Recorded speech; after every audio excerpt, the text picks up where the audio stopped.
বহুত বড়িয়া, কোনো মতলব আছে। এবারে বেগমের জন্মদিনে বিরাট একটা উৎসব করব। সারা দেশ থেকে মহান মহান অতিথিদের নিয়ে আসা হবে। দুনিয়ার সেরা সেরা খাবার, সেরা সেরা গাইয়ে, সেরা সেরা বাজিয়ে, সেরা সেরা নাচিয়ে রাতকে দিন করে দেবে এমন রোশনাই। রেস্ট নাই। কি বললে? বহুত বড়িয়া আপনার সোচ, লেকিন মাফ করবেন হুজুর, রাজকোষের অবস্থা খুবই খারাপ। উৎসব করার মতো তো রেস্ট নাই জাহাপানা। কোনো কথা শুনতে চাই না। আমি হলাম গিয়ে বাংলার নবাব। আমি আনন্দ হই হুল্লোড় করবো না তো কে আর করবে? একদম ঠিক জাহাপানা, কিন্তু কর বসিয়ে টাকা তোলো। সব কিছুতেই কর বসানো আছে জাহাপানা। হাসি কান্না ছাড়া আর কোনো কিছুতেই কর বসানো যে বাকি নেই। তার ওপরেই কর বসাও। হাসি কান্নার ওপর কর? না, শীতকাল আসছে, বসাও বসাও কর হাঁচির ওপর। হ্যাঁ, হাতির ওপর কর? বসাও। ওরকম মুখ করে আছো কেন? যদি না পারো তো বলে দাও, আমি অন্য উজির নিয়োগ করব। আমি আজই ঘোষণা করে দিচ্ছি, এবার থেকে হাতির ওপর কর দিতে হবে। হ্যাঁ, তো জানাব, এতে প্রজারা যদি ক্ষুব্ধ হয়? আরে বাবা, প্রজাদের কাজই তো মাঝে মাঝে ক্ষুব্ধ হওয়া। তা ঠিক হুজুর। আমাকে কদর করে এমন কিছু সন্ডা আছে, তাদেরকে কাজে লাগাতে হবে। বহুত খুব জাহাপানা। তাহলে হাঁচি গোনার লোকের ব্যবস্থা করে নি। ওই সন্ডারাই হাঁচি গুনবে। ওদের স্বেচ্ছাসেবক হিসেবে নিয়োগ করো। বহুত খুব জাহাপানা। সব জায়গায় লোক পাঠাতে শুরু করো। তবে কৃষ্ণনগরে বেছে বেছে লোক পাঠাবে। আর মনে রেখো, ওখানে গোপাল আছে।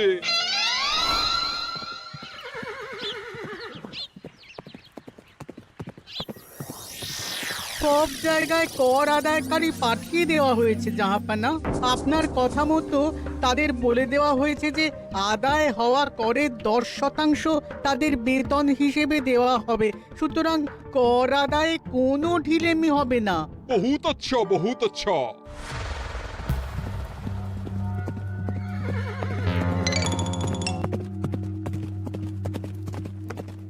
হ্যাঁ, তুমি ঠিক পড়েছো তো মন্ত্রী? হাঁচির উপরে কর? বলেন তো, আর একবার পড়ছি মহারাজ। আসলে এটা নবাবই মশকরা। আমাদের নবাব যে খুবই রসিক মানুষ তা তো আমরা দেখেছি। বারবার কৃষ্ণনগরের সঙ্গে রসিকতা করতে গিয়ে হাঁড়ি ফেটে রস একেবারে মাখামাখি হয়েছে, আর সারা গায়ে পিঁপড়ে ধরেছে। মস্করা নয়, একদম সত্যি কথা। হাঁচির উপরে কর বসানো হয়েছে, আর আমরা হলাম নবাবের খাস হাঁচি গোনার দল। আমরা এই কৃষ্ণনগরে থিতু হয়ে বসলাম বটে। এবারে হাঁচি গুনবো আর মোহর আদায় করব। গোপাল, তুমি কি বলো? সর্দার, তোমাদের এখানে আসা একেবারেই লোকসান হয়েছে। কেন মশাই?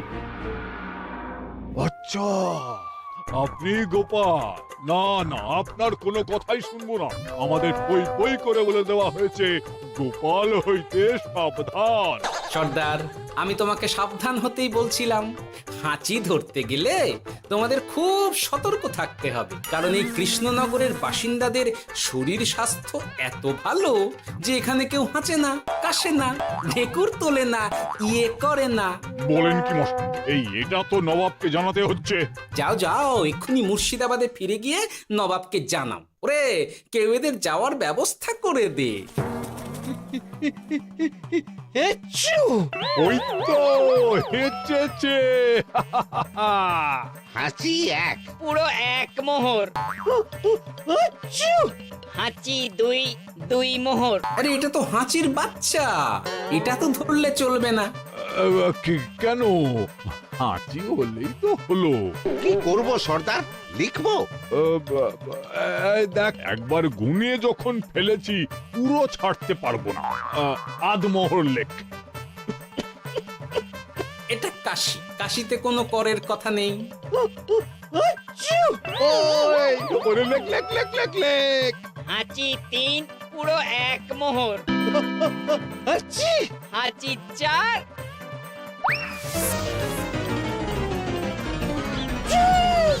হাঁচি পাঁচ, লেখো। হাঁচি ছয়,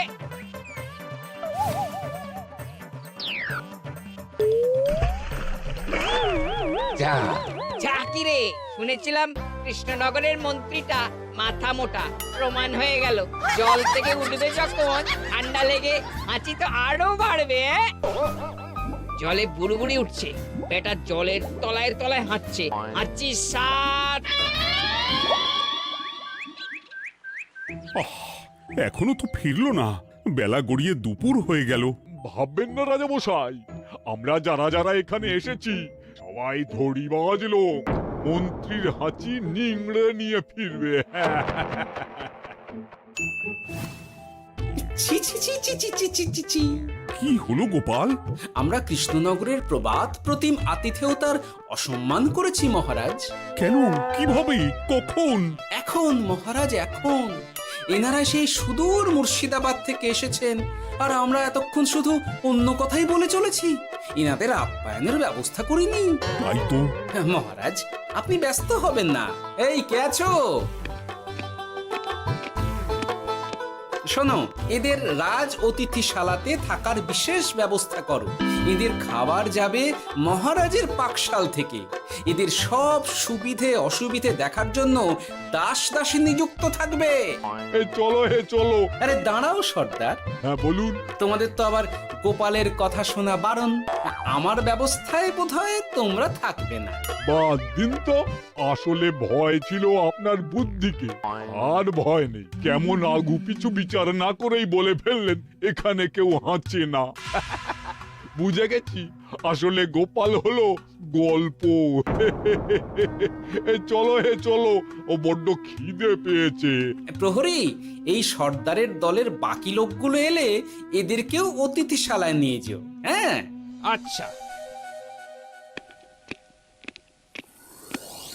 কি গোপাল, এই রক্তচোষাগুলোর জন্য তুমি রাজনিবাস আর রাজভোগের ব্যবস্থা করে দিলে?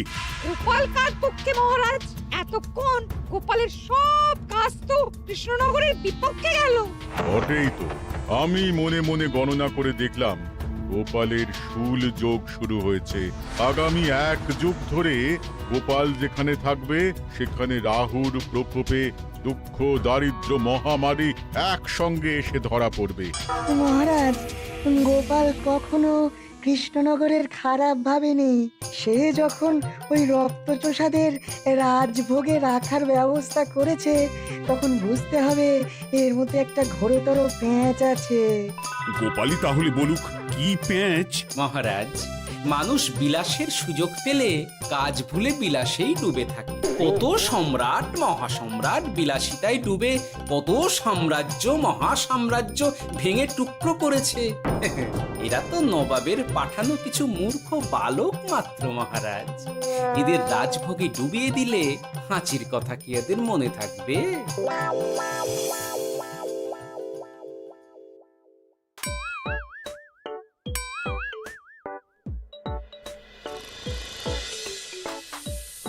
কি ব্যবস্থাপনা সব ঠিক আছে তো? হ্যাঁ, খাসা ব্যবস্থা হয়েছে। আপনারা আমাদের অতিথি বলে কথা, আরাম করুন।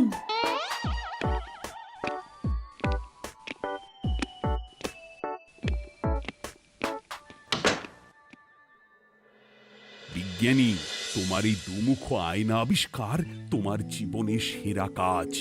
একদিক দিয়ে আয়না, অন্য দিক দিয়ে কাঁচ। কেউ জানতেই পারবে না যে তার উপর নজর রাখা হচ্ছে। অনবদ্য অনবদ্য। মহারাজের জয় হোক। কিন্তু মহারাজ, এই কৃতিত্বের মূল ভাগীদার আমাদের মন্ত্রী। তাই নাকি? হ্যাঁ মহারাজ, মন্ত্রীর দুমুখো কাজকর্ম দেখেই দুমুখ আয়নার কথা আমার মাথায় আসে। মুখ সামলে কথা বলো বিজ্ঞানী। ওরা শুনতে পাচ্ছে। যা চেঁচালেন 20 ইঞ্চির দেওয়াল ভেদ করে ওদিকে চলে যাবে কথা। এই কে যেন কাকে মুখ সামলে কথা বলতে বললো? ওই বাইরে কেউ বলেছে। এই তোমরা সবাই শোনো, অতিথিদের যেন আদর যত্নের ত্রুটি না হয়। আমি আর যাই, কাল সকালে আসব, কেমন? গোপালকে নিয়ে নবাব আর উজির যেমন ভয় দেখিয়ে দিয়েছিল, গোপাল কিন্তু সেরকম নয়। এই তোরা কি বলিস? না না না না না না, গোপাল একটু ওই হাবা গোবা আছে দাদা। দেখো দেখি কেমন বুক পেতে দিয়েছে, এবার ওদেরই বুকে বসে ওদেরই দাড়ি ওপরাবো। গোপালের জবাব নেই, ঠিক সামলে দিল। মহারাজ, এই প্যাঁচটা আমার মাথাতেই এসেছিল, কিন্তু ওই যে নাকে মাছি ঢুকে গিয়েই সব বরবাদ হয়ে গেল। মহারাজ, এই পরিকল্পনা যদি মন্ত্রীর মাথাতে আগে এসে থাকে তাহলে এদের মন্ত্রী আমার চেয়ে ভালো করে সামলাতে পারবেন মহারাজ। বটেই তো, এই দায়িত্ব আমি নিলাম মহারাজ।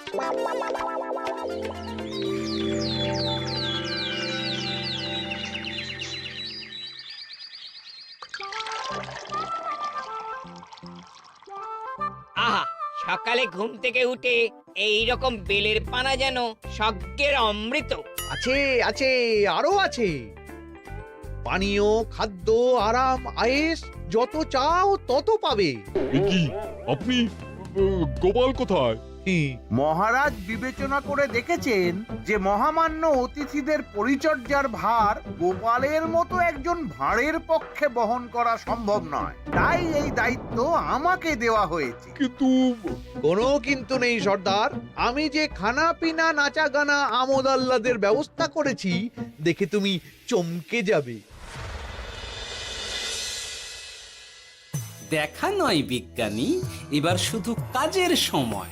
কাল মন্ত্রীর উপর ওদের ভার ছেড়ে দিয়ে কৃষ্ণনগরের যে সর্বনাশটি করেছো, কোনো কাজ করে আর সেটিকে সামলানো যাবে না। হ্যাঁ, আহা, তোমার দেখছি মন্ত্রীর উপরে একটুও আস্থা নেই। ঠিক কি প্যাচ করছো বলো তো? প্যাচের কথা পরে হবে, তোমাকে যত তাড়াতাড়ি সম্ভব হাঁচির ওষুধ আবিষ্কার করতে হবে। হাঁচির ওষুধ? হ্যাঁ, হাঁচির ওষুধ। ওভাবে দেখছো কি বন্ধু, তোমাদের কাজের সব দায়িত্ব এখন আমার কাঁধে। তোমরা আমোদ করবে আর আমি কর আদায় করে তোমার হাতে এনে তুলে দেব। সর্দার, এর মধ্যে একটা চাল আছে মনে হচ্ছে। কি আর আমি বুঝিনি। এখন কি করবে? বিশ্বাস করে আদায় উসুলের ভার এর উপরে ছেড়ে দেবে? পাগল নাকি? মন্ত্রীমশাই, বলো বন্ধু। বলছিলাম আর দেরিতে কাজ কি?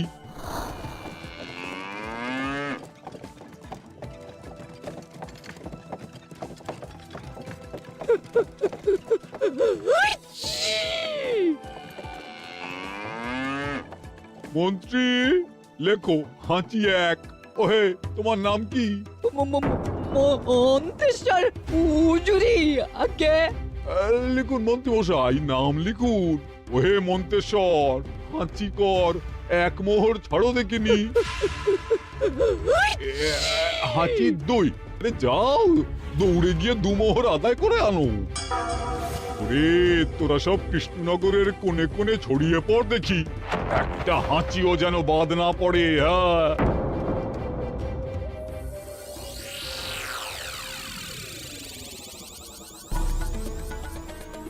এটা হুজুরে আলাক বর্ধমান, খাম্বাস এবং কৃষ্ণনগর থেকে। চমৎকার চমৎকার। তাহলে গোপাল কিছু করতে পারেনি, আমাদের যুব শক্তি কৃষ্ণনগরকে পুরো নিংড়ে নিয়ে আসছে। মহারাজ কৃষ্ণচন্দ্রের একটা আবেদন আছে জানাব। এই হাঁচি করের 30% যদি ওই রাজ্যকে দেওয়া যায় তাহলে আদায় উসুল আরো ভালো হবে। ওরা বলেছে যে আপনি যদি 30% দেন তাহলে কর আদায় একেবারে জান লড়িয়ে দেবে। মঞ্জুর মঞ্জুর।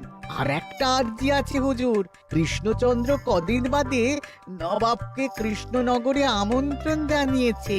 কেন? কৃষ্ণনগরের নবাব এবং তার উন্নয়ন উপলক্ষে এক মহোৎসব হবে।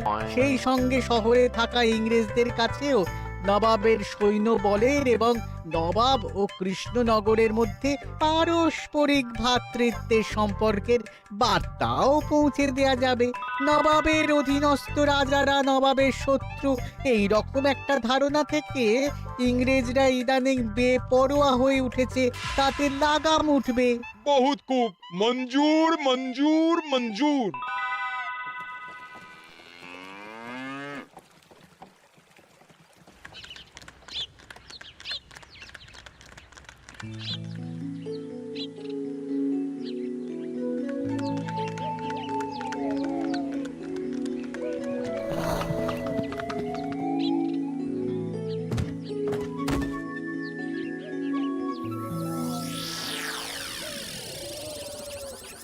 কি ব্যাপার গোপাল? জাহাপনা বলুন কি খিদমত করব? আমি যা বলবো তাই করবে। অবশ্যই জাহাপনা। কি আবাদ উজির, তুমি সাক্ষী, মহারাজ কৃষ্ণচন্দ্র আপনিও সাক্ষী। গোপাল আমাকে কথা দিয়েছে আমি যা চাইবো তাই করবে। গোপাল, তুমি আমার সঙ্গে মুর্শিদাবাদ যাবে। এখন থেকে আমার দরবারের বিদূষক হিসেবে থাকবে, কেমন? ওরে ওরে ওরে ওরে ওরে তোরা বাজনা বাজা। এখন থেকে গোপাল আর কৃষ্ণনগরের নয়, গোপাল মুর্শিদাবাদের। চলছে বাজা।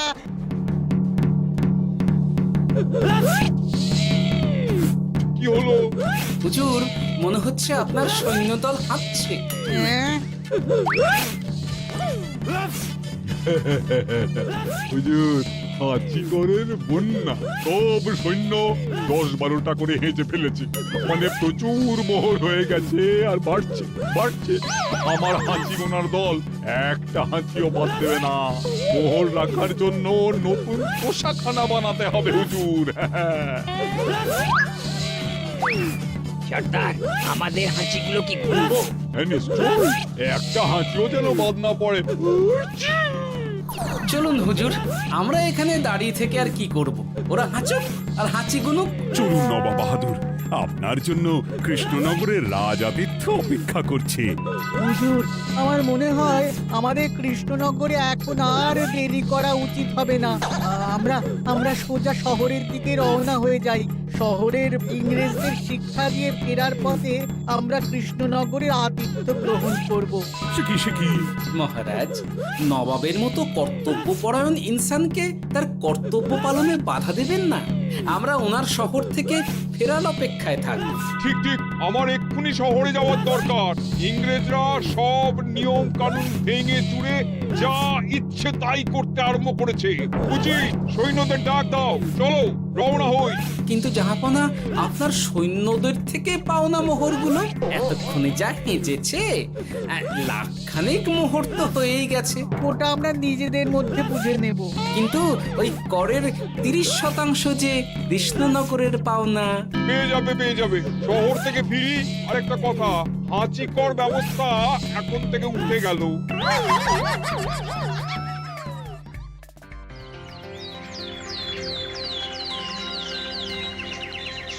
মহারাজ, কিভাবে গোপাল ভাঁড় মহাশয় নবাবের উন্মাদের মতো জারি করা ওই হাঁচিকর থেকে আমাদের সকলকে রক্ষা করেছেন তা আমরা সকলেই জানি। সমাজের তরফ থেকে তাই গোপালকে সামান্য উপহার।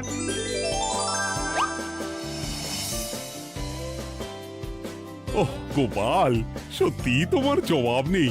কিছুই হতো না যদি না বিজ্ঞানী ওই হাঁচি চূর্ণ আবিষ্কার করত।